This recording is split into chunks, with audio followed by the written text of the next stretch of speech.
John chapter 15. I want to read into your hearing verses 1 through 8.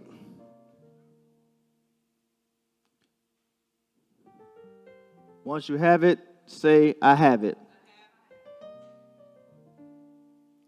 Verse 1 says this: I am the true vine, and my Father is the vine dresser, which is to say the gardener, and hear me on this one, the landscape architect.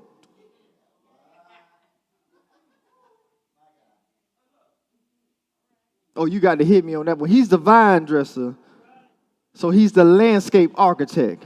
So not only does he control what comes out the ground, but he controls the ground around it. Oh, God. Every branch in me, this is Jesus speaking, every branch in me that does not bear fruit, he takes away. Say, he takes away. And every branch, somebody say every branch. Y'all know what I'm going to do. If you're real fancy, say every branch. If you're a little bit country, say every branch. Every branch that bears fruit, he prunes. There's a problem in the text. There's a problem. There's tension in the text.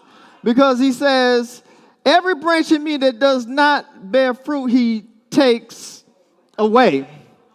But the ones that bear fruits, he said, if you don't bear fruit, I'm taking you away. But if you bear fruit, he prunes. Now, I'll get into it. That it may bear more fruit. There's the purpose right there.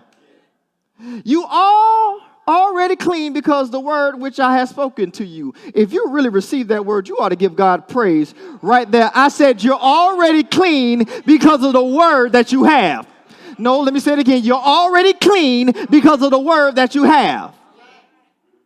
Abide in me and I in you, as the branch cannot bear fruit of itself unless it abides in the vine, neither can you unless you abide in me. I am the vine, you are the branches. He who abides in me and I in him bears much fruit. For without me you can do no thing. If anyone does not abide in me, he is cast out as a branch and is withered. Ooh. I say he is withered, which means that if he was in a healthy condition, then he's strong. Never mind. Cast out as a branch and is withered. And they gathered them and throw them into the fire, and they are burned. If ye abide in me, and my words abide in you, you will ask what you desire, and it shall be done. Let me say this one more time. I told you something before I told you this text. I said everything that I've asked in his name, I've gotten or I'm getting. Let me tell you something right here in this word. It says, if you abide in me, verse 7, and my words abide in you, there's a contingency. You will ask what you desire because you're not going to ask anything that's outside of my name if you abide in me. You will ask what you desire, and it shall be done for you. Say, it shall be done.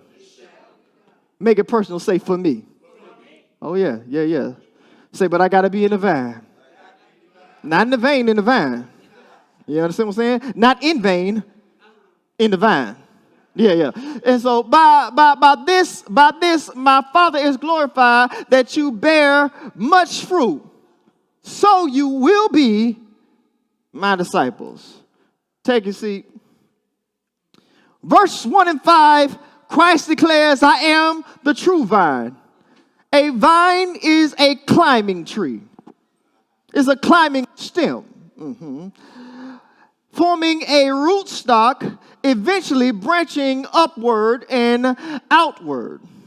So what happens, like most seeds, you plant the seed in fertile soil, and then what happens is there's a double breakthrough. Says there's a double breakthrough. Anybody heard me talk about a seed? You always hear me talk about the double breakthrough, because sometimes we're asking God for a breakthrough, and all you have to understand breakthrough is have a seed. Say, if you want a breakthrough, you must have seed. Watch this. And you can take that whatever way you want to. You got to have a seed. So what happens to the seed is when the seed is planted, it has to die to itself. That's germination. And when the seed dies to itself, what happens is it begins to transform. And it transforms because it has to shoot in two different directions. It has to go down and it has to go up. Because what you've known as branches are only above ground. But see, the branches that are below ground are called roots. And so what happens is the radical shoots down. Y'all ought to hear that spiritually. I ain't got time to break it all the way out. I got a lot to teach. But the radical breaks it down. And then the stem shoots up. So you have to have two breakthroughs. You have to shoot down until you get and start reaching the aquifer. And you got to shoot up until you start seeing where the light is. So you're already getting fed by two sources. You're getting fed by the water and you're getting fed by the light. But when the stem breaks ground for the first time, it's not that strong. Say it's not that strong. See, sometimes when we come out of a breakthrough, all of a sudden we feel weak. Anybody know what I'm talking about? It's like, I just got a breakthrough. How did I just get a breakthrough and feel this weak? Am I talking to anybody that's done been through some stuff? Anybody that got a bona fide breakthrough from God and the next moment you felt weak? You were just celebrating God for your breakthrough, but now you feel broken. Because you feel weak. You're not as strong as you thought you'd be on the other side of the darkness. Oh, God. I'm not as strong as I thought I would be on the other side of the darkness. I thought when I made it out of this darkness that I was going to be stronger this time. But I'm weak. Every time the wind blows, I'm leaning over. Y'all got to see the stem. The stem is moving. But it's not uprooted. I said the stem is moving, but it's not uprooted. And so, in the case of the grapevine, what happens is several shoots begin to shoot up. And what happens is they begin to kind of climb on one another. And even you got to understand the duty of the vine dresser or the landscape architect is a lot of time what he will do is he will put something next to the stem so that it gets stronger initially. Somebody say, don't brace yourself. Y'all catch that. Don't brace yourself, let him brace you. So sometimes you feel like you're being held back. Anybody like, I just broke through. I just got a breakthrough, but I feel like I'm being held back. No, you're not being held back. You're being braced for greater. Somebody say, I'm being braced for greater.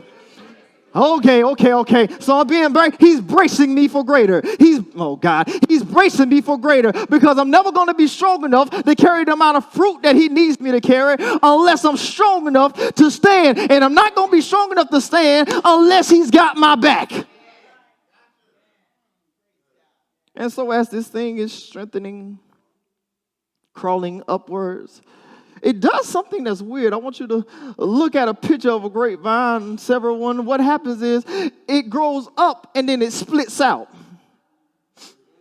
So it grows up and then it splits out. And after it splits out, then it begins to grow up again.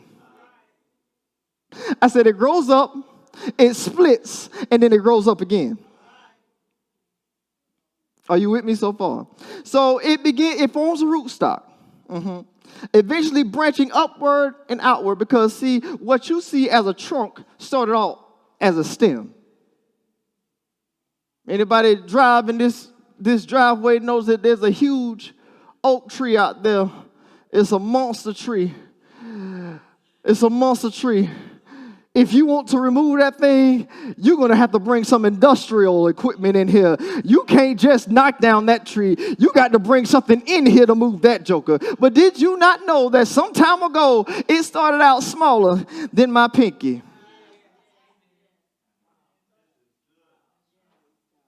But then it began to branch upward and outward. Let's deal with every branch. Somebody say every branch. Per the text, every branch is addressed according to its yield. Our Father is the gardener. And so we got two situations, the fruitless branch and the fruitful branch. The fruitless branch, he takes away. In other words, he cuts off. He expels it, which means to deprive residence or reentry. Oh, you got to hear me by the Holy Ghost. I say he expels it. He cuts it off. When you expel something, you deny it residence or reentry. Now, contextually, this is punitive for terminal purposes, meaning that if he cuts off the branch at a certain point in time, that's the end. That's it. There ain't no coming back. This is the ultimate consequence of continuing in fruitless conduct. The ultimate consequence of fruitless conduct is to be cut off permanently. It's called a second death. Now, let's talk about the fruitful branch. The fruitful branch, he prunes. In other words, he cuts back. Hold up, wait a minute. So one he cuts off, the other one he cuts back. I said one he cuts off, the other one he cuts back. See, he cuts off the branch of those who don't bear fruit, but he cuts back the branch that do bear fruit. We'll get to it. It's coming. So he cuts back, he extricates. So one he expels, the other one he extricates. What does extricate mean? It means releases, constraint, or difficulty. I say he extricates you. He cuts things from you that you don't even know are restricting you. Because, see, you're looking at your branches and you're looking at your limbs like I remember last season I had fruit on these limbs. Anybody can look at some seasons in your background or look from seasons from a time far away. I remember back in the day when I used to bear so much fruit. Anybody have those thoughts? I remember when I used to bear so much fruit. It seems like my harvest was nonstop. But now I'm looking at the same branches. And truth be told, I'm looking at the same stems. I said I'm looking at the same branches and the same stems. And I'm seeing many stems, but no fruit. Anybody seeing many stems, but no fruit? This is how you know you're in errant operation. When you see that many stems and no fruit. Hold on, wait a minute. But I thought that the fruit has to grow on the stems. But see, what's been happening is you keep populating stems, but you've never been pruned. Because see, unlike the inanimate vine, the inanimate stems, the inanimate branch, you have to give consent to what happens to you.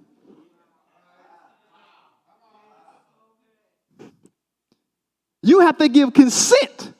As long as you're alive and you have your right mind, you have to give consent. I'm talking spiritually here. You have to give consent for God to move in your life. Hold on, wait a minute. God ain't never forced himself on nobody. He's a gentleman. So you have to give consent in order for God to move in your life. Do you understand what I'm telling you? So, what happens when God is ready to extricate you? In order to extricate you, he's going to have to cut some things back. Now, this could be in a threefold manner. I hope you're listening to me. This could be in a threefold manner. This could be punitive. Hold on, but I thought the punitives got cut off. Yeah, they got cut off. But see, if you're in the vine the right way, you'll only be cut back and not off. So it may be punitive, it may be precautionary, and it may be, this is my favorite one, preparatory. So let me give those to you again. I said punitive, precautionary, or preparatory. Now, punitive is for constructional purposes. You know, see, every time we get disciplined, all we can think about is the pain instead of the construction that's happening. So when God is disciplining us, if God is disciplining you, thank him that he isn't killing you. I'd rather be disciplined than dead. I said I'd rather be disciplined than dead. So I'll praise him for the discipline. Sometimes I have to go back. Now, not all them whoopings. Some of them whoopings, I'll be like, yeah, I was just crazy. But some of them punishments I had to bless God for. Some of them punishments, some of those whoopings I had, you know what, thank you. Thank you, Mama, for whooping me. Them were some necessary wounds. I needed them because I was acting quite crazy. I wasn't acting like who I came from. Y'all ain't hear what I just said. I said I wasn't acting like who I came from because, see, I'm an extension of him. And when I start acting like I wasn't connected to him, he started beating me until I got my act right. And see, so we now call this abuse. We call this abuse because nobody wants to be corrected because we want to be wild. We don't want to be cultivated. We want to be wild and free. Oh, Lord. Oh, and I came to encourage you today, by the way. So punitive for constructional purposes. Then you have precautionary for intentional purposes. When God takes something off of you that you don't understand, because everybody ain't getting cut back because they're doing something wrong. Some of us are receiving a cutback because God sees something about to happen that you're too close to that's going to damage you. Do you understand? It's like sometimes you ever started a relationship with somebody and then all of a sudden it just broke off for no reason and you couldn't figure it out. And then sometime later you went back and looked like you saw what happened to them and you said, thank God, thank God, thank God, thank God, thank God. Sometimes you be like, God, break me off. Never mind. And so sometimes God has severed things from your life that if he would have left that on you, or you would have decided to let that thing keep going, you would have been chasing after them instead of chasing after him. Come on now. You know it. I know it too. Thank you, God, for the rejection. Thank you, God, when she was fine, but then she became ugly. Thank you, God. Hallelujah. Jesus. You ever started off attracted and then ended up aggravated? How did I begin this thing attracted and now I'm aggravated? I had to cut that thing back. You hear what I'm telling you? I'm thankful to God for the stuff that he didn't let me do. You hear me? So precautionary. Then you got preparatory for exponential purposes. So sometimes it's not because God's trying to cut you back because of what you're connected to, but he's trying to cut you back because what you're about to experience. He's cutting you back because he said those old stems won't bear new fruit. And if you've ever seen an uncultivated wine vein, you'll see it's just brown, tangled twigs. And it looks like it's a mess. There's nothing on it. You know something should be growing there. And it's got size, but no production. It's got stems, but no fruit. And it's struggling to bear anything because it's never been cut back. Are you hearing me so far? So continually consenting to this process is to produce consistently and progressively. That's a bit of a contrast to me, because how is it that I'm going to produce continually and progressively when you cut me back? That seems like it shouldn't work. It should mean that, like I'm looking at my brother here and he's got dreadlocks in his hair. Now, if he wants his dreads to grow, he doesn't cut them back. You got to let that thing keep growing if you want it to be long, right? I'm just using them as an example. You want it to grow. If you want it to be long, you have to let it keep growing, right? And that's how we look at a lot of stuff in life. We have to just keep letting it grow and grow and grow and grow, because if we cut it back, then we're going to lose the length that we have. The vine don't work like that. The vine said, when I tell y'all the percentage that this thing is cut back, you're going to really gasp. And then when I tell you what season it comes in, you're going to gasp maybe even harder. Because y'all know I'm doing timely messages now, right? Watch this. Watch this. Verse 2, branches bearing fruit, he prunes. To bear more fruit. Somebody say to bear more fruit. So we must recognize pruning is purposeful, not terminal. Pruning is purposeful, not terminal. Let's go further. Branches are extensions of the vine, which are receptive to impartation from the vine. That makes sense? This tells me our connectivity to him determines our output from him. Let me say that again. Our connectivity to him determines our output from him. I remind you, the branch cannot bear fruit of itself unless it abides in the vine. Listen at this. In horticulture, pruning is performed on an active and timely basis. Pruning is performed on an active and timely basis. So active pruning, say active pruning.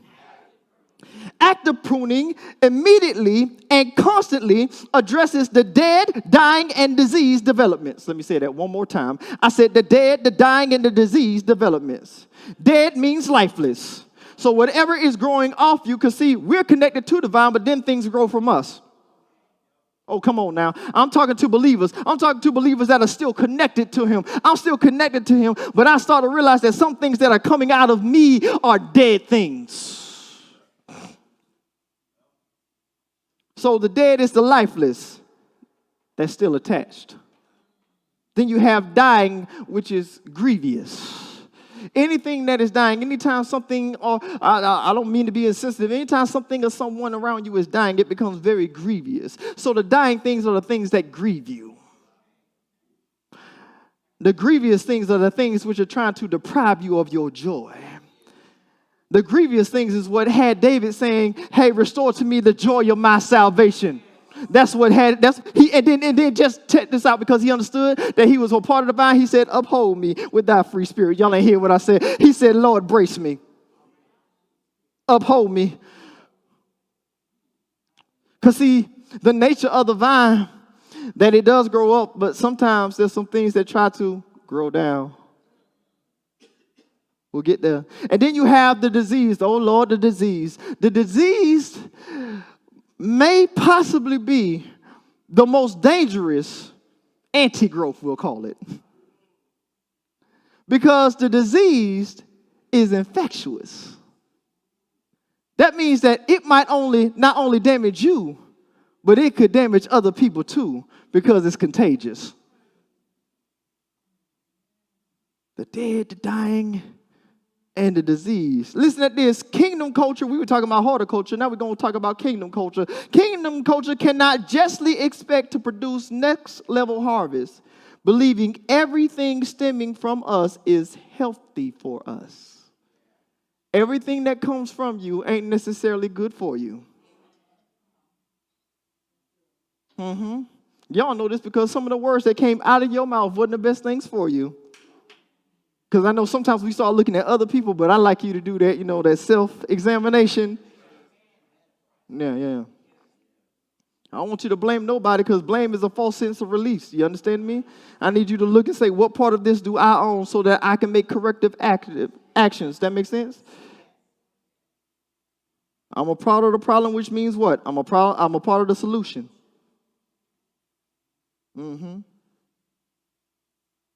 Kingdom culture cannot justly expect to produce next level harvest, believing everything stemming from us is healthy for us.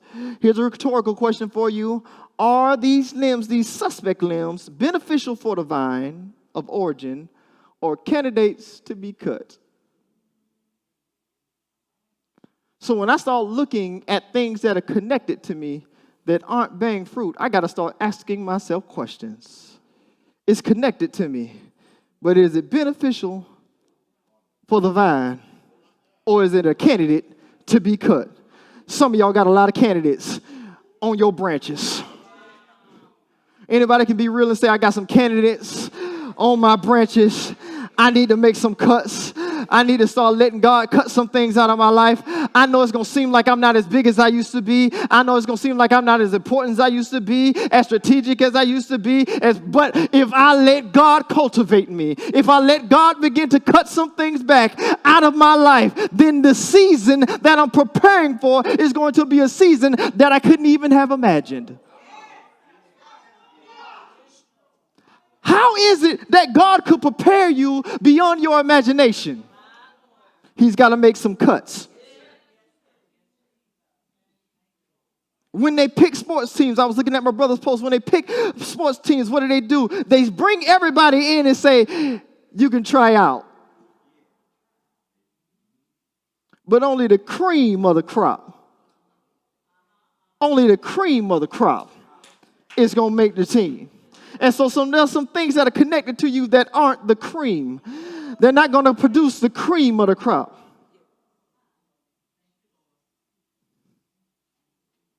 Some of them are only going to continuously produce twigs. We're going to start calling you Twiggy. No, we ain't going to do that. No, nobody in here be called nobody Twiggy. Somebody call you Twiggy, you come get me. I will rebuke them right there and there. Do you hear what I'm saying, though? Is it beneficial? Are they candidates to be cut? You've got to look at yourself and be like, what is connected to me? Why is it that I used to be fruitful? Or that I see my potential to be fruitful, but I'm not fruitful? What's connected to you? In an age where networking is so imperative, you have to be so careful in this hour who you connect yourself to. I hope you heard me by the Spirit. I said, in this era of networking, this is how you progress. I'm talking about in the right way. If you progress in the right way, you got to be very good at networking or hire somebody who's very good at networking. Do you understand what I'm telling you? In this age of networking, you have to be so cautious who you connect yourself to.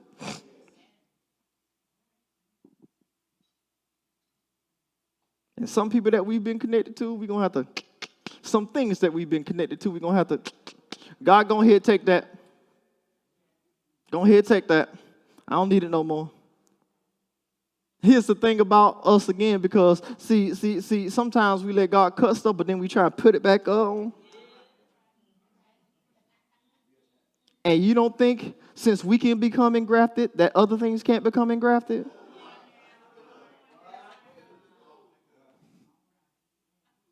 It was expelled until you engrafted it. You reattached it.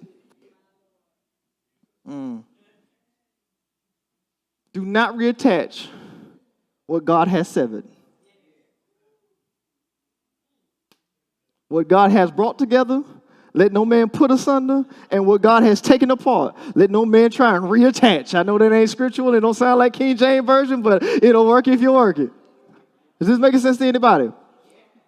So, you got that. You got active pruning. Now you got timely pruning. Somebody say timely pruning. So timely pruning, because remember, active pruning is whenever it happens. Whenever I see something that's dead on you, whenever I see something that's dying on you, whenever I see something diseased on you, I'm cutting it. So there's a lot of things that God came for to cut off you the minute it started dying on you, the minute it became diseased to you, the minute it became dead to you, but you tried to hold on to it because you are attached to it. That's why you got to watch your attachments. There is nothing that you should be attached to that you can't release for the sake of God, including your life.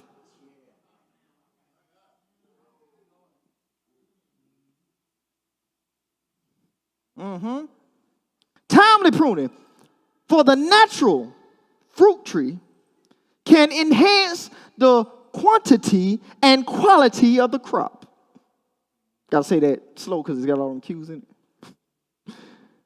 The natural fruit tree can enhance the quantity and quality of the crop. Timely pruning creates an open scaffold.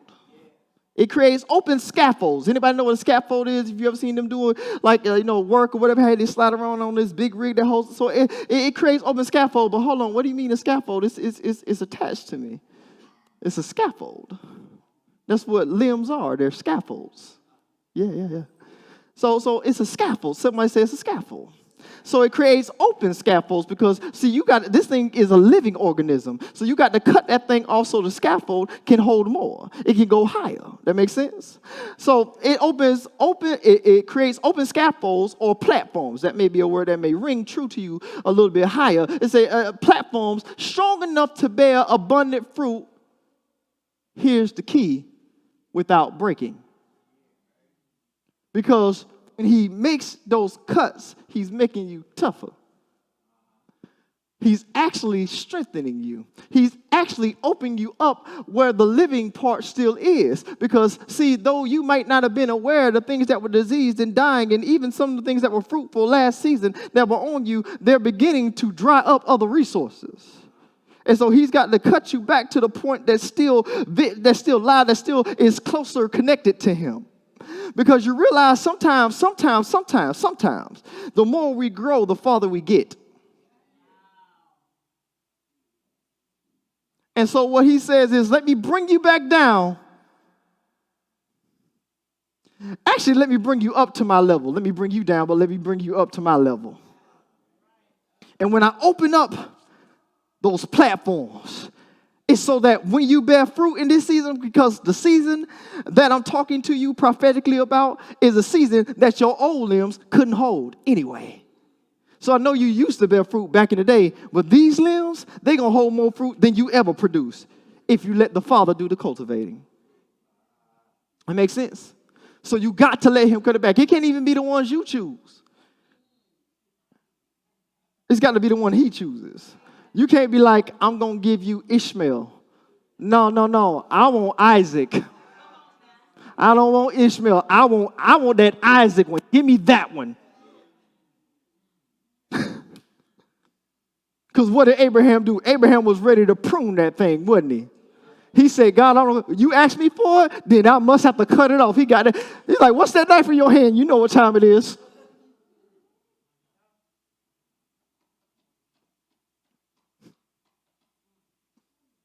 Are you hearing me so far? So, receive this. Pruning is purpose to create platforms for bountiful production. Pruning is purpose to create platforms for bountiful production. So even though he's cutting you back, he's doing it so that you can produce abundantly. Get this, in the natural, anybody who know the Bible ought to get ready to get excited right here. Watch this. The objective of pruning in the first 3 years is to increase strength. I'm talking naturally, but I hope you hear me spiritually. I say the object of pruning in the first 3 years, why would you cut something that just experienced a breakthrough? Because I'm trying to make you stronger. I just got a breakthrough. I'm trying to make you stronger. God, let me grow some more. Nope, I'm cutting you back because you just started this thing. Isn't it funny that Jesus had his disciples right around 3 years? I'm just saying, take that, do with it what you want to. The first 3 years is to increase strength. After this period, targeted areas include, y'all hear me? So after this 3 years, targeted areas include removing downward growth and heading back some lateral growth to a certain degree. I said removing downward growth and heading back some lateral growth. So in other words, because the nature, which is why most time when you see a grape field, after it grows up so far, they begin to put wire or something or bamboo or something to hold it up so that it can continue to shoot up and then create a canopy. But what you don't see, other than the grapes hanging down, you don't see anything hanging down below the branches. That's because they're cutting that stuff off. You know why? Because it doesn't want to weigh the tree down. Because anything that grows down will try and reattach itself to the ground. I said anything that grows down will try to reattach itself to the ground. And if you keep letting all this stuff grow down, it'll attach itself to the ground and then break you in half. Because what happens when it reattaches to the ground? It's going to try and create its own root system. And if you let that root system get strong enough, it's going to start pulling on you. I hope you hear what I'm saying.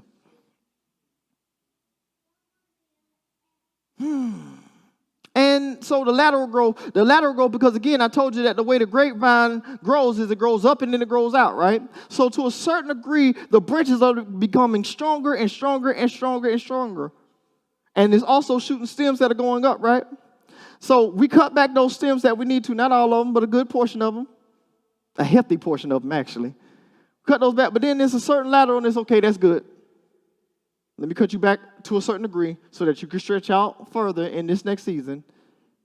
Well, God, I just got all this reach. I'm going to need you to cut back because next time I extend your reach, it's going to be wider than the reach that you had. Anybody want to receive that in Jesus' name? I said, let me cut back. I know you think you got reach right now. You think you got influence right now. Let me do the pruning, and the next time you reach out, you're going to be surprised at how long your arms are. And the longer your arms, the more you can embrace. I hope you hear me by the Spirit.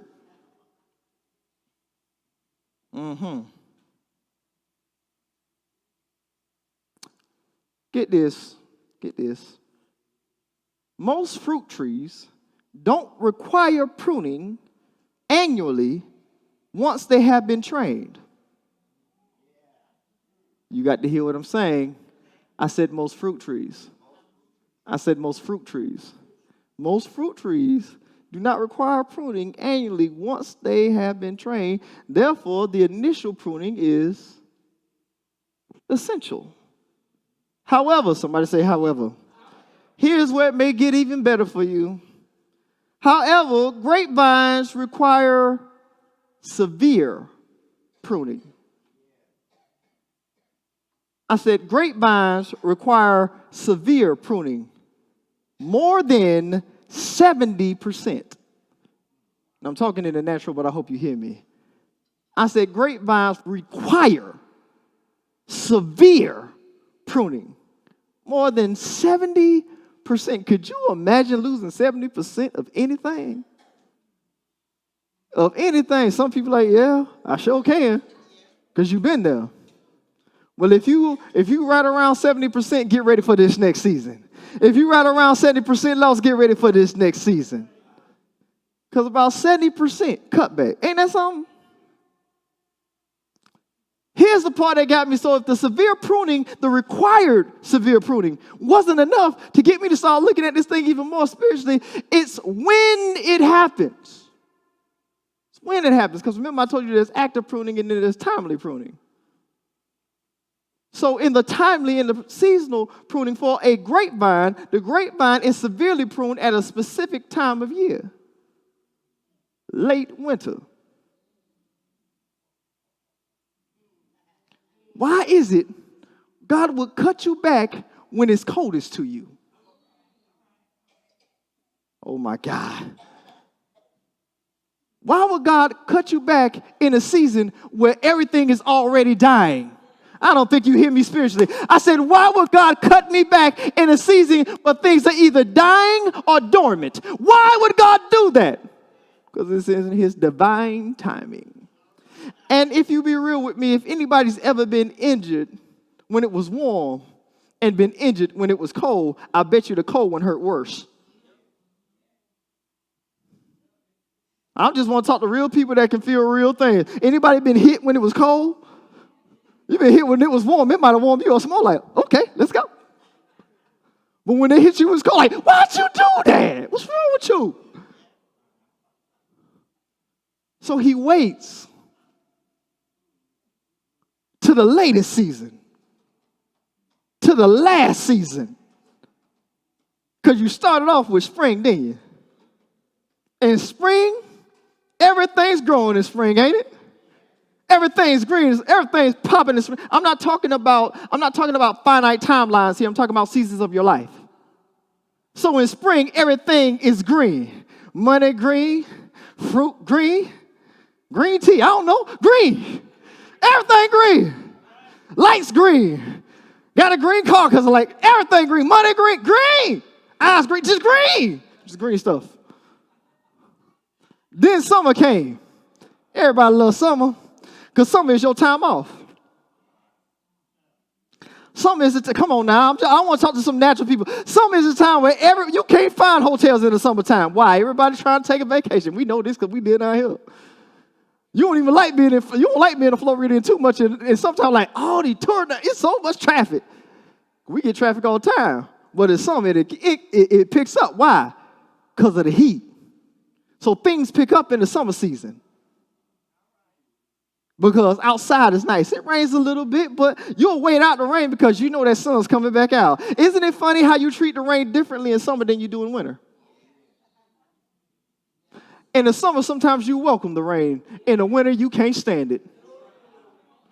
I'm just talking about seasons of your life. Take it how you want to.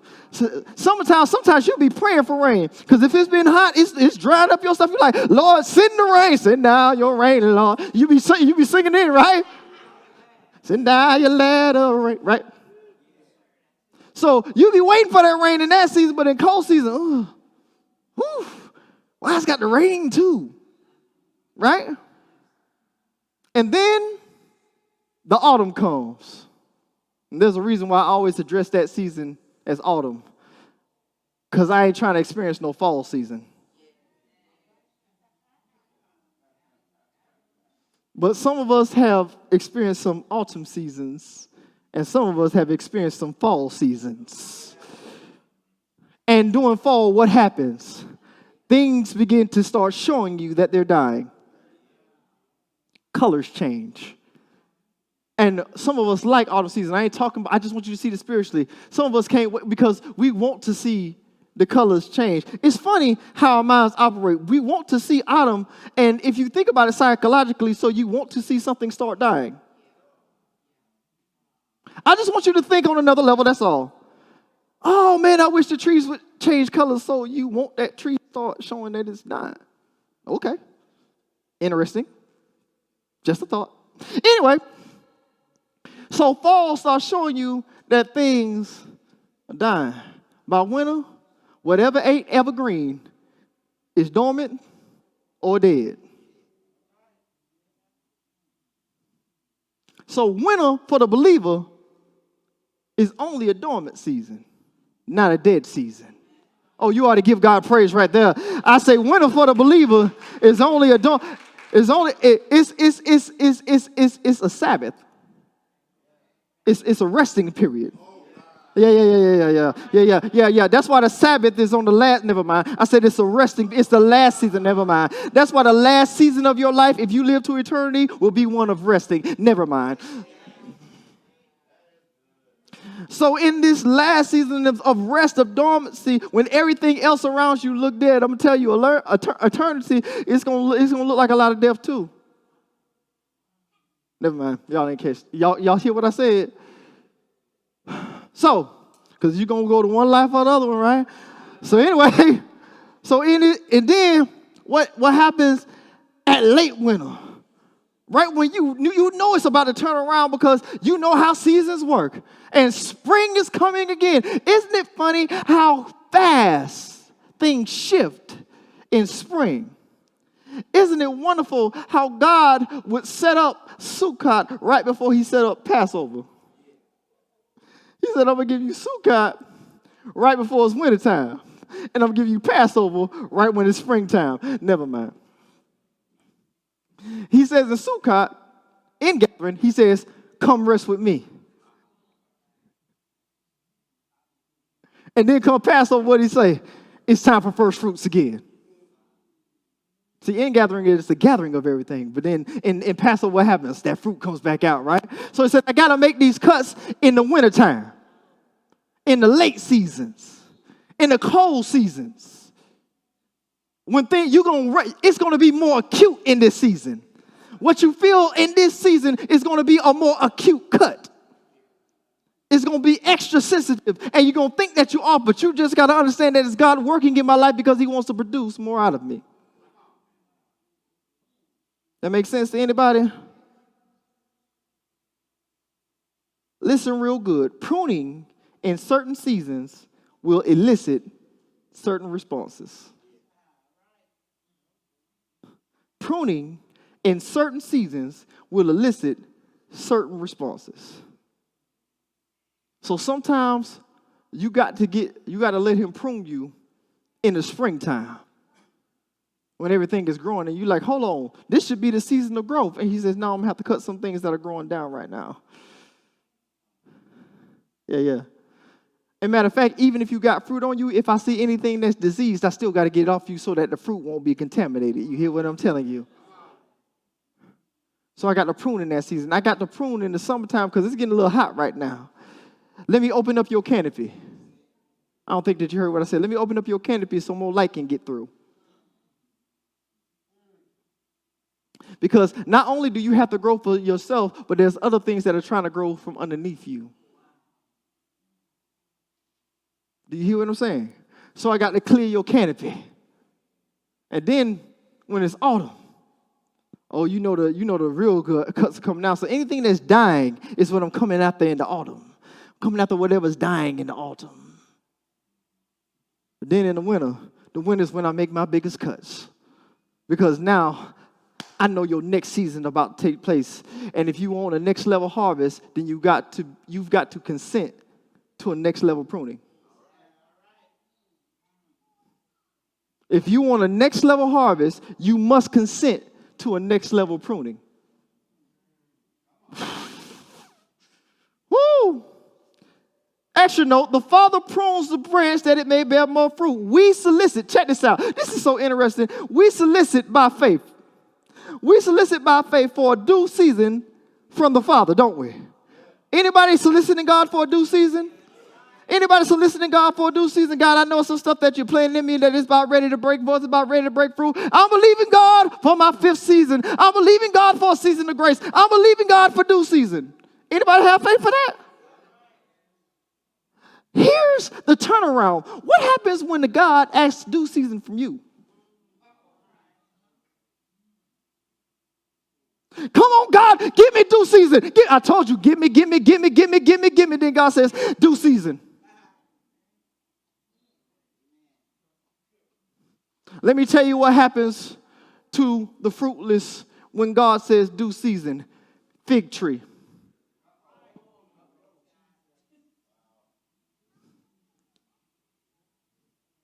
Fig tree.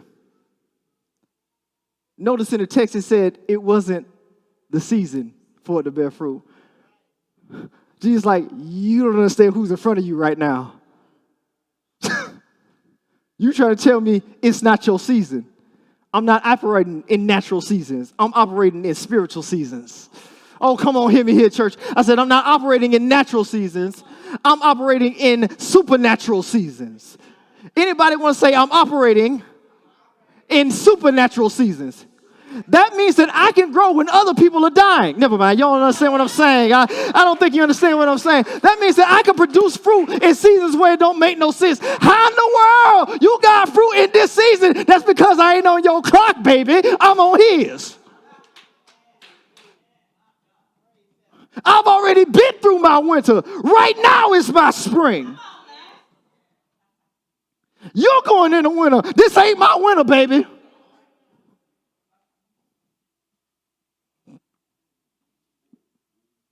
And it sure late my fall.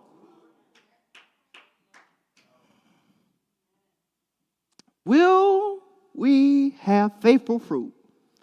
The Father summons a due season from us.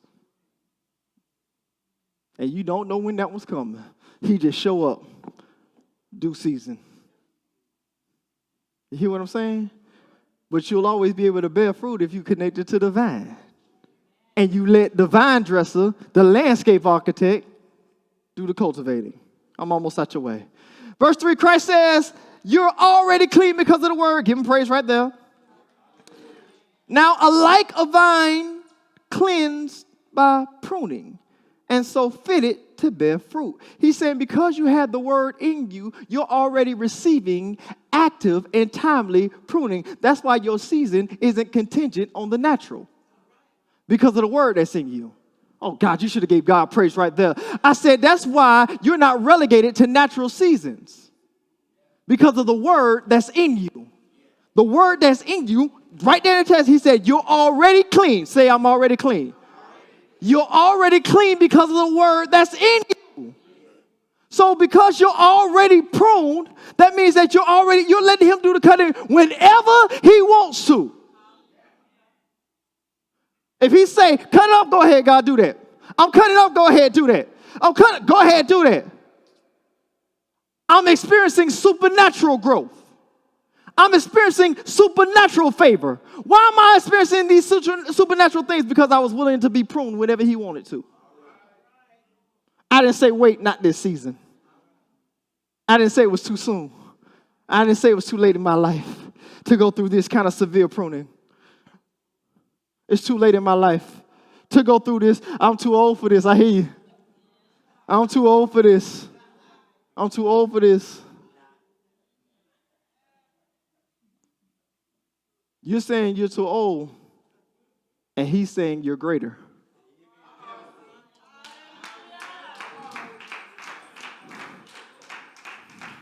See, sometimes all you can see is the gray, and all he can see is the greater.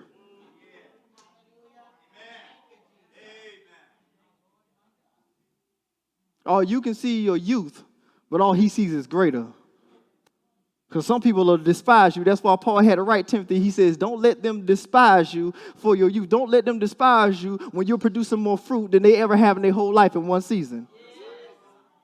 Do you hear me? Do you hear me? Don't let them despise you. Whatever. You don't know the kind of pruning I've been through. You don't know what I was willing to sacrifice. As a matter of fact, it wasn't even a sacrifice. I was willing. Go ahead. And truth be told, it's only a sacrifice because of how much it means to you. Because Christ did sacrifice, and he wanted to. He wanted to because it meant that much to him. How much does this next season mean to you? I hope y'all hear me. Lord have mercy. Somebody say, abide in the vine. Verse 4 and verse 7, verse 8, as it says, verse 4 says, abide in me and I in you, as the branch cannot bear fruit of itself unless it abides in the vine. Verse 7, if you abide in me and my words abide in you, I'm trying to give you a blank check. And my signature's already on it. I need somebody to believe, get with me in the faith, because right now, you've been through all this cutting, you've been through all this pruning, and you said, okay, God, I'll go through the pruning, I'll go through that, but when am I going to start producing? I'll go through the pruning as long as I'm going to start producing. I'm going to go through the pruning as long as I start producing. So now that I'm going through this pruning, what's this next season about to look like? I'm about to tell you what your next season is about to look like. He says, ask. Never mind.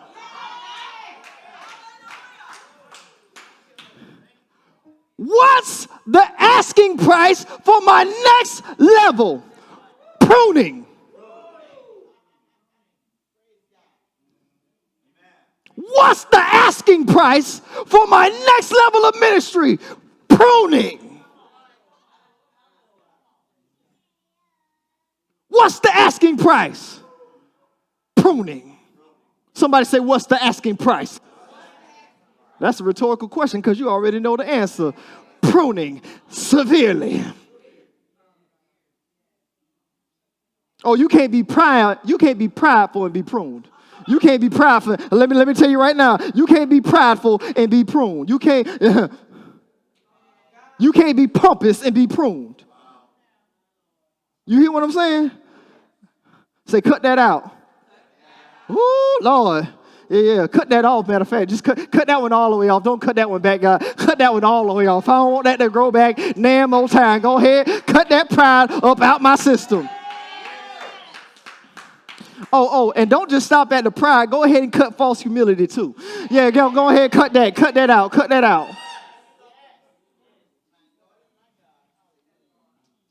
Cut off my illegal connections to carnal aspirations. I said illegal. Everything carnal ain't wicked, but some things you cannot tie yourself to carnally. You hear what I'm saying to you? Just because somebody else in the faith is doing it, don't mean that that's your assignment. You hear me? God didn't prune that out of their life, but he might have pruned it out of your life. And don't you go engrafting it back on you. Woo, Lord, I hope this is helping somebody. This is good to me. This is the kind of message that makes me happy. The kind of message where I'm saying, God, you need to take some stuff out of my life so that you can get more out of my life. I said, you need to take some stuff out of my life so you can get more out of my life.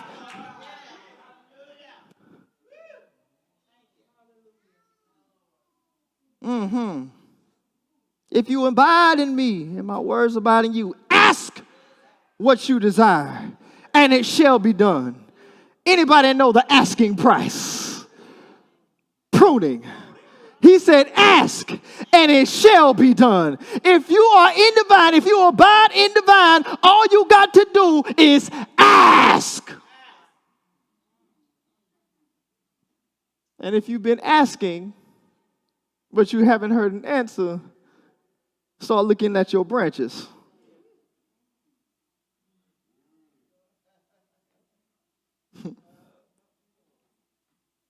What have you stemmed into?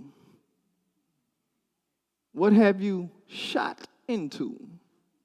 Do you know that everything that grows off a tree ain't even good for it? There's a thing that's called a water spout, and that's one of the first things. It's called a water spout, and it's one of the first things that they cut off.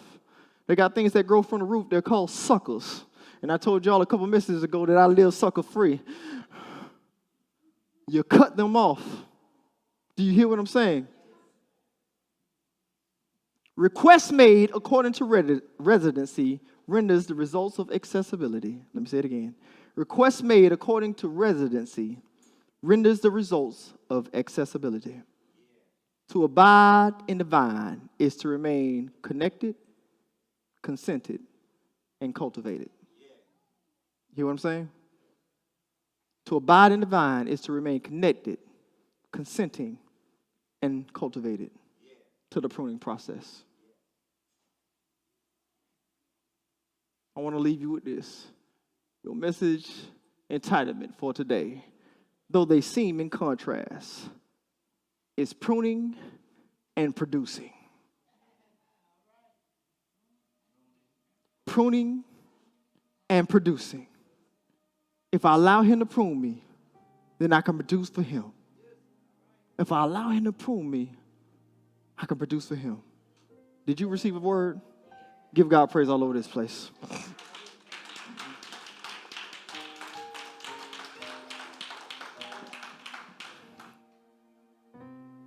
For those of you watching,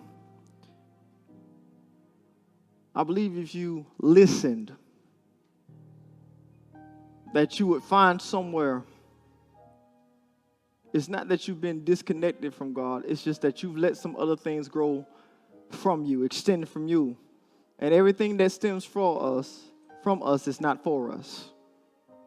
Some things that are connected to some of us right now are dead things, dying things, disease things. And God said, I come with a word of pruning. Some of the pruning is punitive. Some of it is precautionary. But the intent is production. It's preparatory for production. If you would stay connected, stay consenting, remain cultivated, then you will become productive. You believe that, hold fast to that and ask. If you abide in the vine, ask, and it shall be done for you. Because our most productive state is to be disciples. Teachable. If you are teachable, then you will remain productive. Because remaining teachable means that you will readily receive correction. Constructive, productive. We want to admonish you with this word. One way. See you next time.